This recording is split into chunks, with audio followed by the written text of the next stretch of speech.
Dr. Jaiwan Park stood at the window of the International Lunar Research Station, watching Earth rise over the gray lunar horizon. The blue planet looked small from here, like a marble floating in the black sea of space. It was the year 2145, and after many years, humans had finally returned to the moon with plans to stay. Jaiwan adjusted her tablet screen, checking the latest readings from her geological survey. The numbers made her heart beat faster. She had found something important, very important. In the deep samples from the Shackleton crater, her team had discovered unusual traces of helium-3, a rare form of helium that could power clean fusion reactors on Earth. Director Choi needs to see this right away, she said to herself, turning away from the window. Her boots made soft thumping sounds on the metal floor as she walked through the station's main corridor. Other scientists and engineers moved aside, greeting her with respectful nods. Everyone knew Dr. Park. She was one of the best lunar geologists in the world. The station director's office was at the heart of the base. Du-Yan Choi was reading reports when Jaiwan entered. He looked up, his experienced eyes noticing her excitement immediately. "Dr. Park, what brings you here?" he asked, gesturing to a chair. Jaiwan placed her tablet on his desk. "Sir, look at these readings. The helium-3 concentrations we found are 3 times higher than anything recorded before. This could change everything." Director Choi studied the data carefully. His eyes widened as he understood what he was seeing. "Have you confirmed these readings?" 5 times, Jaiwan replied. "We've used different instruments and methods. The results are always the same. There's enough helium-3 in this deposit to power Earth's cities for 50 years. The director stood up and walked to his own window. The lunar surface stretched out before them, a vast gray desert full of untapped potential. "You understand what this means, Dr. Park. Every major nation and corporation will want this discovery for themselves." Jaiwan nodded. She had already thought about this. "That's why I came to you first. The Korean-led International Lunar Research Station must protect this discovery. This isn't about one country or company making money. This could solve Earth's energy crisis." Director Choi picked up his phone. "I'll call an emergency meeting with the International Board, but this won't stay secret for long. The Chinese station on the other side of the crater has been watching our activities." Over the next few hours, the quiet research station transformed into a center of intense activity. Scientists rushed to secure their data. Communications officers prepared statements for Earth. Security teams increased their patrols around the base. Jaiwan returned to her lab, where her team was processing more samples. Through the lab's dome window, she could see Earth hanging in the black sky. She thought about her family back home, her parents in Busan, her sister teaching geology at Seoul National University. They had supported her dream of studying the moon when many people said space exploration was a waste of money. "Now they'll understand," she whispered. "The moon isn't just a dead rock in space. It's humanity's gateway to the future." A message flashed on her screen. Other lunar bases had noticed their increased activity. Chinese, American, and European stations were all sending questions. The new space race was about to begin, but this time, the prize wasn't just national pride. It was the key to Earth's energy future. Director Choi's voice came over the station speakers. "All senior staff to the main conference room." Repeat, "All senior staff to the main conference room." Jaiwan took one last look at her precious samples, secured them in the lab safe, and headed to the meeting. She knew that from this day forward, nothing would be the same. Not for her, not for the station, and not for humanity's future in space. The moon had kept its secrets for billions of years. Now, thanks to human curiosity and determination, those secrets were finally coming to light.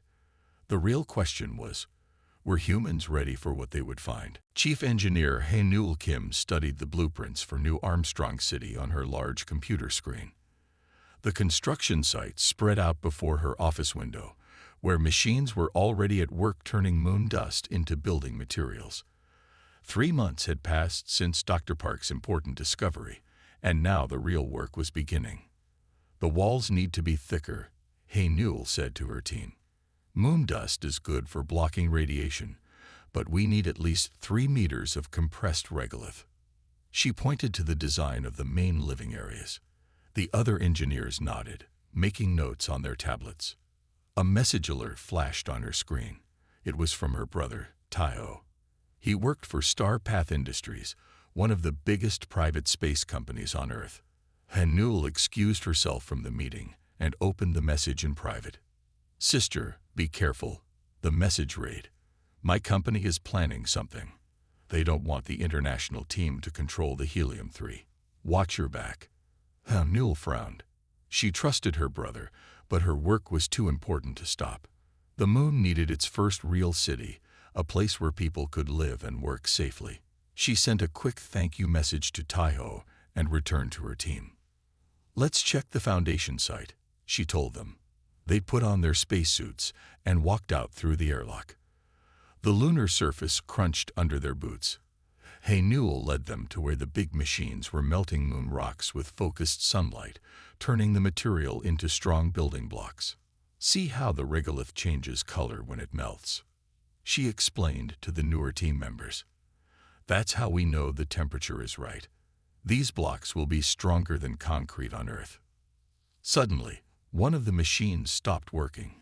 Hey Newell checked its computer. Someone had changed the programming during the night shift. If the machine had kept running, it would have made weak building blocks that could break later. Everyone, stop all machines, she ordered through the radio. We need to check every system. Her team rushed to shut down the equipment. Hey Newell remembered her brother's warning. This was no accident. Back inside the base, Hey Newell reported the problem to Director Choi. He listened carefully, his face serious. First, the communication systems had problems. Now the construction machines, he said. Someone is trying to slow us down. Sir, my brother warned me about Star Path Industries, Hey Newell said. They want to take control of the helium-3 mining. If they can delay our city construction, they might get their chance. Director Choi stood up and walked to the window. They could see the half-finished buildings of New Armstrong, their walls shining in the harsh sunlight. We cannot let them stop us, he said. This city isn't just for one company or country. It's for everyone. Newell spent the next week checking every machine, every computer program. She added new security systems and changed all the access codes. Her team worked extra hours, but they were happy to help. They believed in what they were building. One evening, as the Earth rose over the lunar horizon, Hey Newell stood at her favorite viewing window. The blue planet looked peaceful from here, but she knew better now. Even on the moon, human greed and competition followed them. We'll build it right, she promised herself. New Armstrong will be strong, safe, and open to everyone who wants to help humanity move forward. She turned back to her work. The next phase of construction would start soon. They would use the lunar ice they found in deep craters to make oxygen and water. The moon would provide everything they needed, if they could protect it from those who only wanted profit. The future of human space exploration depended on what they built here. Hey Newell Kim was determined to make sure they built it right. Senior Security Officer Min-ji Lee walked through the quiet halls of the helium mining facility. The lights were dimmed to save power during the lunar night. Her flashlight beam showed tiny dust particles floating in the air. Moon dust got everywhere, no matter how careful they were. 3 accidents had happened in the past week. First, an oxygen recycler stopped working. Then a mining drill broke down. Now, a storage tank had cracked. Min-ji didn't believe in coincidences, especially not on the moon where every piece of equipment was checked 5 times before use. Show me the security recordings again, she told her computer. The screen lit up with videos from different cameras. Min-ji watched carefully as workers moved through the facility. Something caught her eye in the corner of one video. Stop. Go back 10 seconds, she commanded. The video rewound. There, a figure in a spacesuit was touching a control panel. But according to the work schedule, no one was supposed to be in that area at that time. Min-ji checked the suit number, but the angle was wrong. The person had been careful to keep their back to the camera. Very clever, she said to herself. But you made one mistake. The moon dust that covered everything was actually helping her investigation. The person in the video had left footprints in the dust. Minji went to that same corridor and found the prints were still there. They led to a maintenance door that only a few people had access to. She took samples of the dust from the footprints. The lab could analyze them to show which airlock the person had used. Every airlock had slightly different dust around it. Her tablet beeped. It was a message from Hae-Nul Kim, the chief engineer. Need to talk. My office. Important. Minji found Hae-Nul looking worried at her desk. My brother sent another warning. Hae-Nul said, Star Path Industries has people inside our facility. They're offering a lot of money to anyone who will help them. That matches what I found, Minji replied. She showed Hae-Nul the security video. Someone is damaging our equipment, making it look like accidents. They know our systems well. They heard footsteps in the hallway. Both women turned as Director Choi entered the office. We have a bigger problem, he said. The European Space Agency just reported that someone is trying to sell them information about our helium mining operation. Minji thought quickly. The saboteur must be gathering information while damaging our equipment. They're working for Star Path Industries, but they might be selling secrets to others too. She explained about the footprints and dust analysis. Give me 48 hours, she said. The dust never lies. It will lead us to them. The next day, Minji set her trap. She announced that the helium storage facility needed repairs, so it would be empty that night. Then she waited in the darkness, watching through special cameras that could see in the dark. At midnight, Earth time, her patience paid off. A figure in a spacesuit entered the facility. They moved with confidence, knowing where all the regular cameras were. But they didn't know about Minji's new hidden ones. The figure went straight to the main control panel. When they pulled out a device to hack the system, Minji turned on all the lights. Security teams rushed in from both ends of the corridor. Take off your helmet, Minji ordered through the radio. It's over. The saboteur tried to run, but there was nowhere to go. When they removed their helmet, Minji recognized one of the senior technicians from the mining operation, someone they had trusted. Star Path Industries paid you well, she asked. The technician looked down. They said no one would get hurt. They just wanted to slow things down until their own facility was ready. Minji shook her head. On the moon, any equipment damage can kill people. The dust gets in everywhere, breaks things down. We can't risk safety for money. As she led the saboteur away, Minji looked out a window at the Earth hanging in the black sky. The moon was supposed to be a new start for humanity, but they had brought their old problems with them. At least this problem was solved. The dust had helped her protect their future in space. Tomorrow, they would check all the equipment again and make it stronger. That was the only way to survive on the moon. Working together, staying careful, and watching out for each other. Director Do-Yeon Choi was reviewing the morning reports when all the alerts started flashing red. The solar monitoring system was showing dangerous readings. A massive solar storm was heading toward the moon, bigger than any they had seen before. How long do we have? He asked the science team through the communication system. 6 hours until it hits us, the lead solar scientist replied. This is a very strong storm, sir. Our regular shields might not be enough.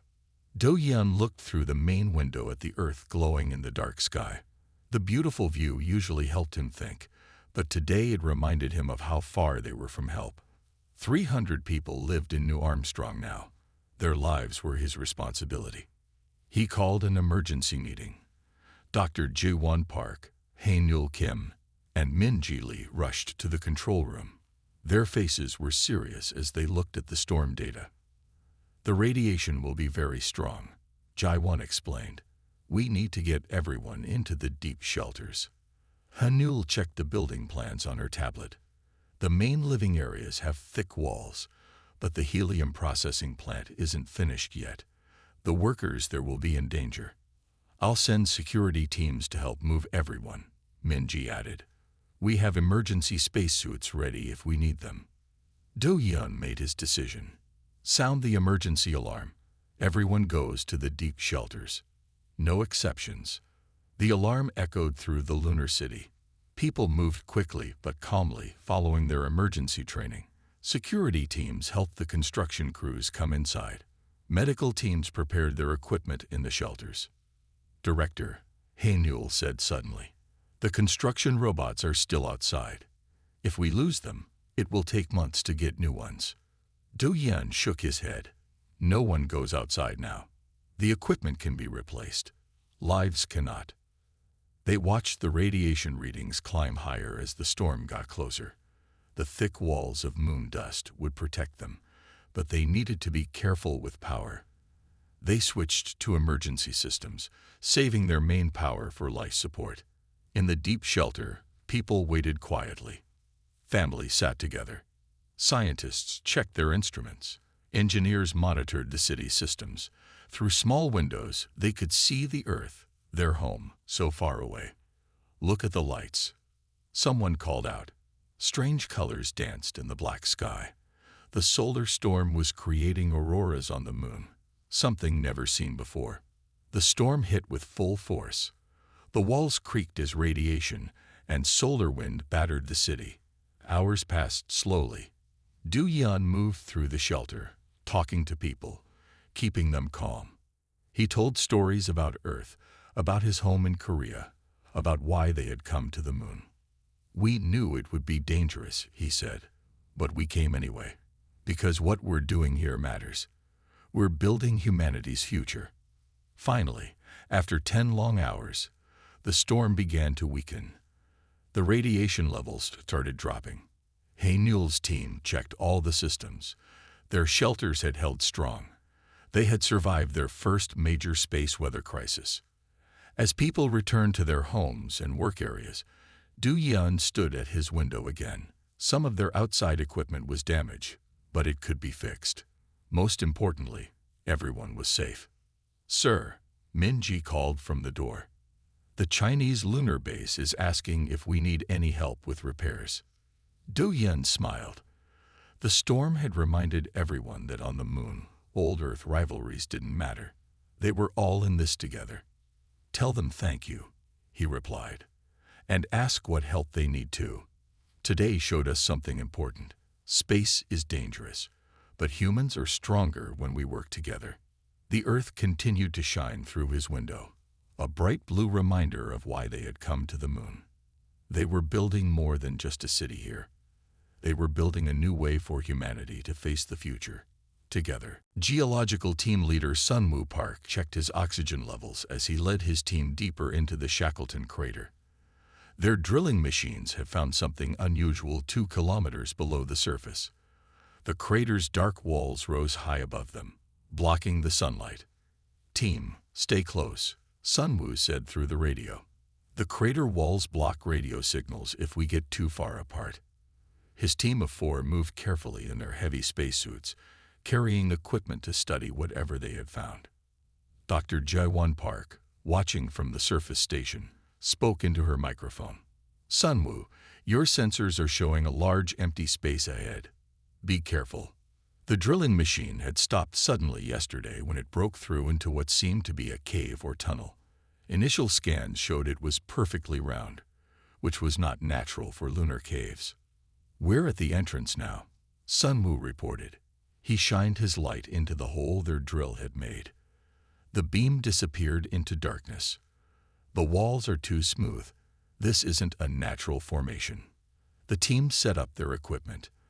They lowered cameras and sensors into the hole first. The readings made everyone pause in surprise. There's air pressure in there, one team member said. Very thin, but it's there. How is that possible? Sunwoo contacted base control. Director Choi, are you seeing these readings? We need permission to enter the cave. There was a long pause. Finally, Director Choi's voice came through. Permission granted, but at the first sign of danger, you come out immediately. The team widened the hole carefully.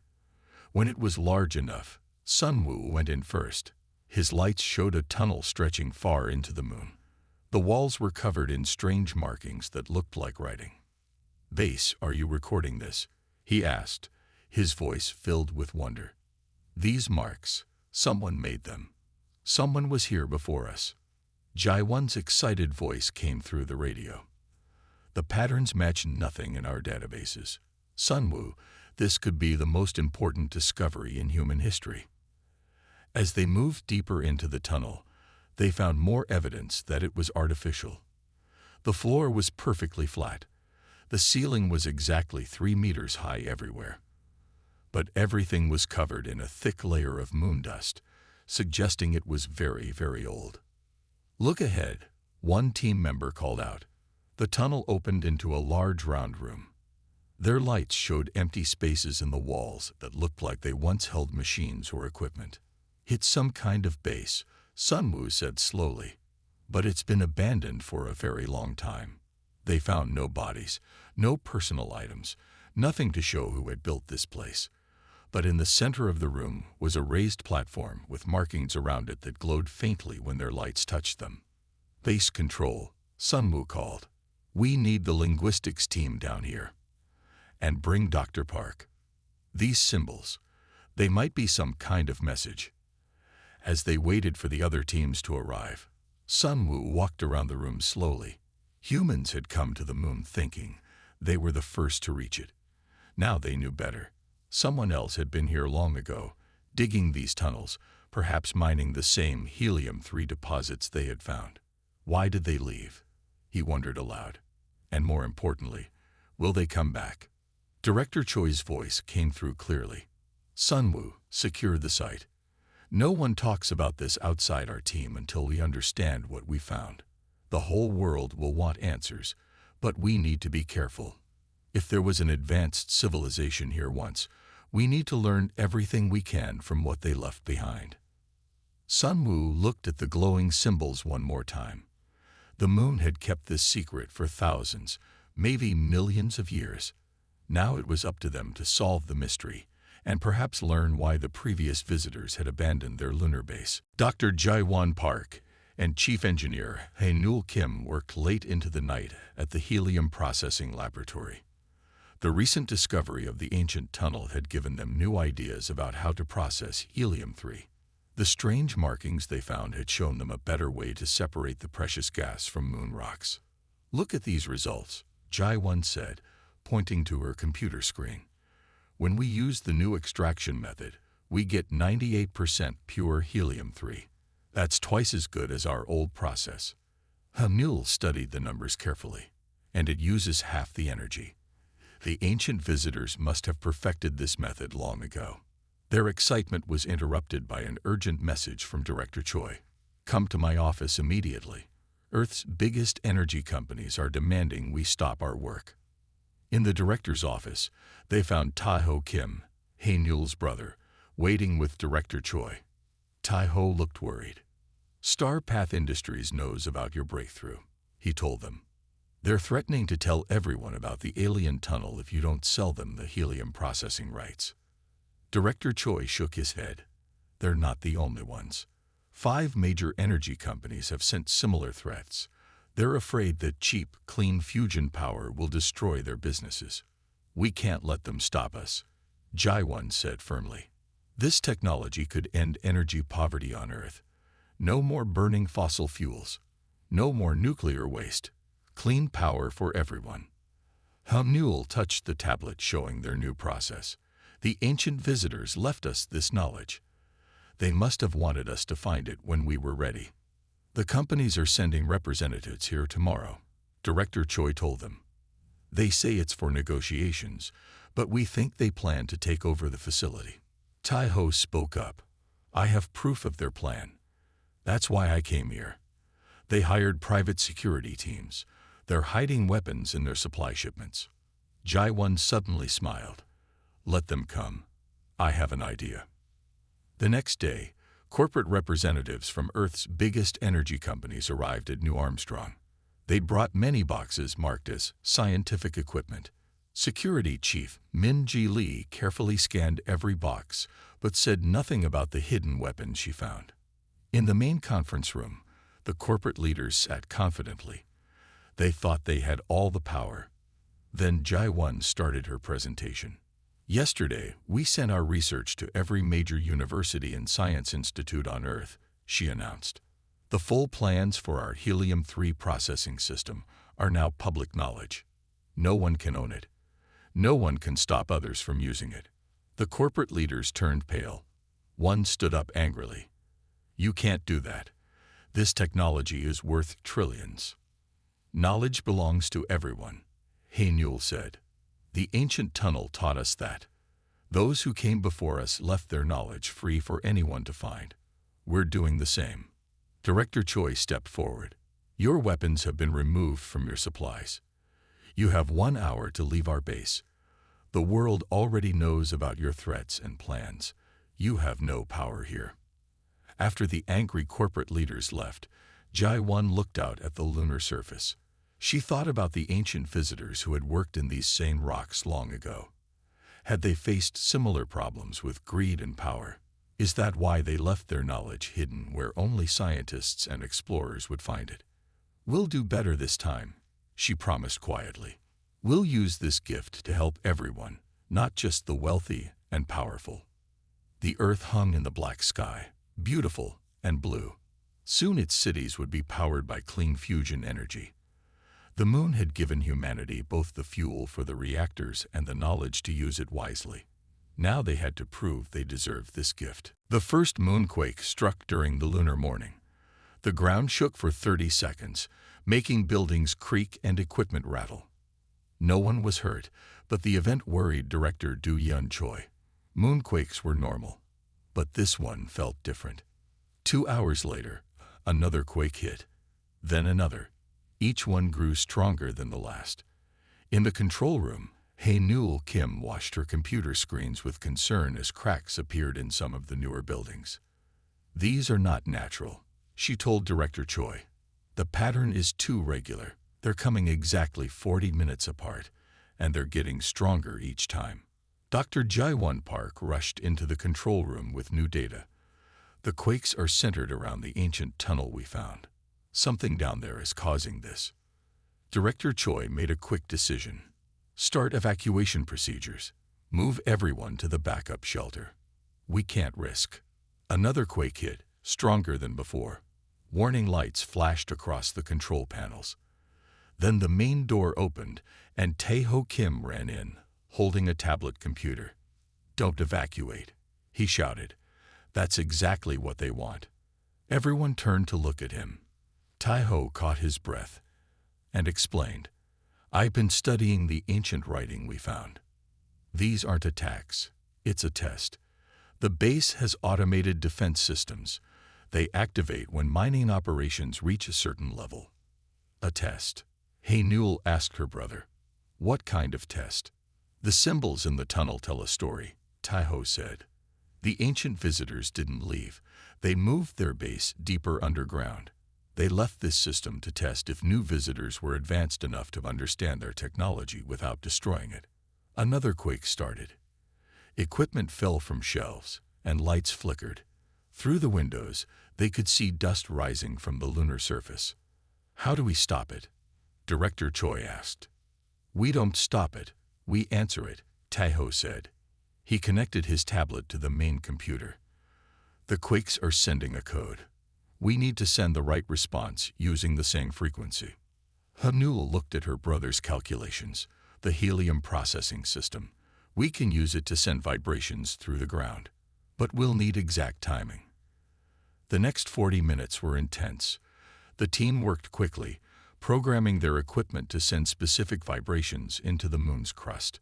Jae-Won calculated the frequencies while Hae-Newell and Tae-Ho prepared the machinery. 10 seconds until the next quake, someone called out. Director Choi watched the screens nervously. If they were wrong, the next quake might destroy the base. If they were right, the ground began to shake. At exactly the same moment, they activated their response signal. The two vibrations met, and something amazing happened. Instead of destruction, the quakes stopped completely. Deep under the lunar surface, lights began to turn on in tunnels that had been dark for thousands of years. New readings appeared on their computers, showing vast networks of underground rooms and passages. "They're welcoming us," Taiho said quietly. "We passed their test.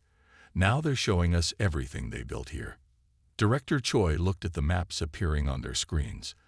The ancient base was huge, stretching for kilometers under the lunar surface. It had used the same helium-3 deposits they had found, but in ways they hadn't imagined.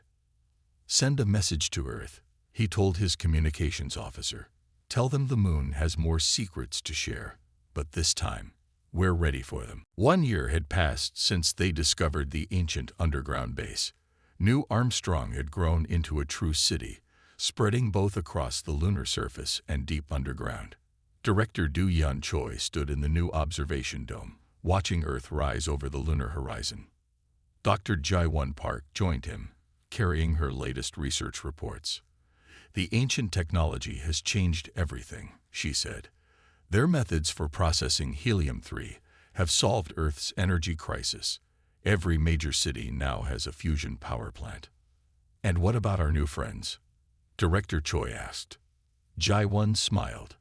The translation team finally decoded their last message. "They didn't just leave us technology. They left us an invitation.